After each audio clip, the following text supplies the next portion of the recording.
हर monitor पर आर्यन की जिंदगी का एक एक सेकंड चल रहा था। उसके बचपन की वो चोरी, उसके दिल का वो राज जो उसने किसी को नहीं बताया, सब वहां नंगा था। उस मॉनिटर्स के ढेर पर बैठा था द डिजिटल अघोरी। उसके शरीर से नंगे हाई वोल्टेज वायर्स निकले हुए थे जो मॉनिटर्स से जुड़े थे।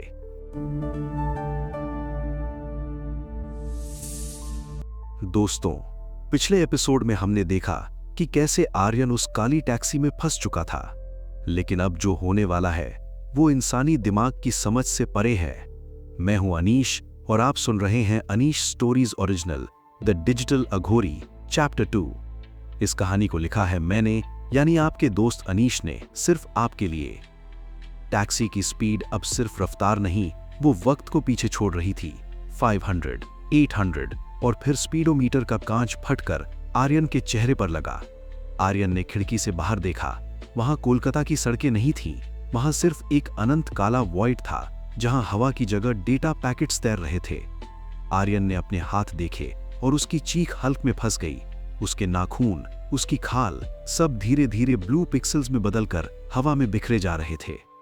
नहीं, ये क्या हो रहा है? मैं मिट रहा हूं। क्या कोई मुझे सुन सकता है? बचाओ! टैक्सी अचानक एक झटके के साथ रुकी। आर्यन का सर डैशबोर्ड से टकराया और उसे अपने ही खून की स्मेल आई, लेकिन वो खून लाल नहीं, नियॉन ग्रीन रंग का था। ड्राइवर ने धीरे से अपनी गर्दन घुमाई। उसका चेहरा अब पूरा एक पुराना मदरबोर्ड बन चुका था, जिसमें से काला ल्यूब्रिकेंट आंखों की जगह से बह रहा था। आर्यन, तुम्हारी फिजिकल बॉडी अब ऑब्सोलीट हो चुकी है। Welcome to the server. यहां मौत नहीं, सिर्फ फॉर्मेटिंग होती है। आर्यन को टैक्सी से बाहर खींचा गया। वो एक ऐसी जगह थी जहां हजारों पुराने सीआरटी मॉनिटर्स का पहाड़ बना था।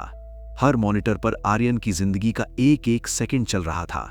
उसके बचपन की वो चोरी, उसके दिल का वो राज जो उसने किसी को नहीं बताया, सब वहां नंगा था। उस मॉनिटर्स के ढेर पर बैठा था द डिजिटल अघोरी। उसके शरीर से नंगे हाई वोल्टेज वायर्स निकले हुए थे जो मॉनिटर्स से जुड़े थे। आर्यन, तेरी हर एक याद, तेरा हर एक गुनाह अब मेरे सर्वर का ईंधन है। तू अब इंसान नहीं, सिर्फ एक डिलीटेड फाइल है। अघोरी ने अपना डिजिटल त्रिशूल उठाया और आर्यन की तरफ बढ़ा। आर्यन भागने की कोशिश करने लगा, लेकिन जमीन लिक्विड लॉजिक की तरह उसे नीचे खींच रही थी। अचानक पूरे वॉइड में एक भारी मंदिर की घंटे की आवाज गूंजी। अंधेरे को चीरते हुए एक नीली रोशनी आई।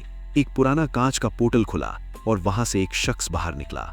उसने भगवा कपड़े पहने थे, लेकिन उन कपड़ों पर मदरबोर्ड के ट्रेसेस चमक रहे थे। उसके गले में रुद्राक्ष नहीं, बल्कि पुराने गोल्डन प्रोसेसर्स की माला थी। वो था द डिजिटल तांत्रिक।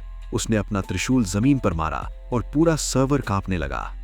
रुक जाओ अघोरी, ये सिस्टम तुम्हारा नहीं है।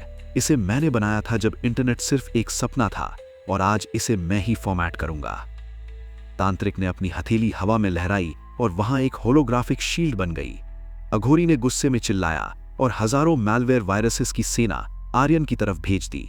वो वायरस छोटे छोटे काले कीड़ों की तरह आर्यन को काटने लगे। तांत्रिक ने अपना मंत्र शुरू किया। उसकी आवाज पूरे डिजिटल वॉइड को हिला रही थी। ओम सिस्टमे नमः, फायरवॉलाय रक्षतम, अघोरी आय डिलीटम, रीबूटम। धमाका हुआ। अघोरी के शरीर से नीली चिंगारियां निकलने लगीं, लेकिन अघोरी हार मानने वाला नहीं था।